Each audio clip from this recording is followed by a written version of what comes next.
आपके बीच एक चुटकुला नाच के सुनाने जा रही हूँ। कैसा लगे कमेंट में बताना।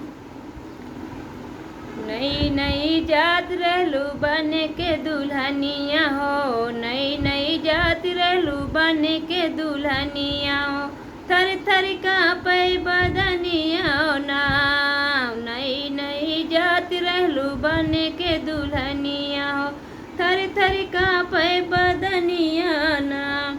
कतु गई हो बाजार कुछ खा पी लिया, कुछ दिन खातिर नैहर भूला जइहा तू।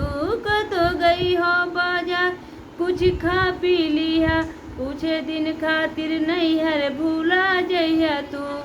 यही समझावे लगी हमें के नाउनिया हो, डोली में बैठावे लगी हमें के नाउनिया हो, थर थर कांपे बदनिया ना।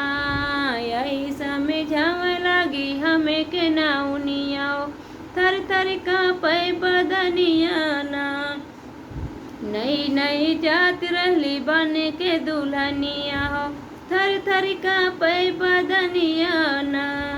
एक और भौजी रोवे एक और माई हमार, बाबू के आस पहुँचले भैया हमार। एक और भौजी रोवे एक और माई हमार, बाबू के आस पहुँचे हो भैया हमार।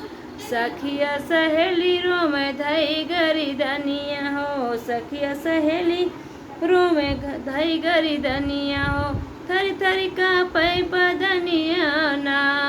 सखिया सहेली रोवे धई गरिदनिया हो, थर थर कांपे बदनिया ना। नई नई जात रहली बन के दुल्हनिया हो, थर थर कांपे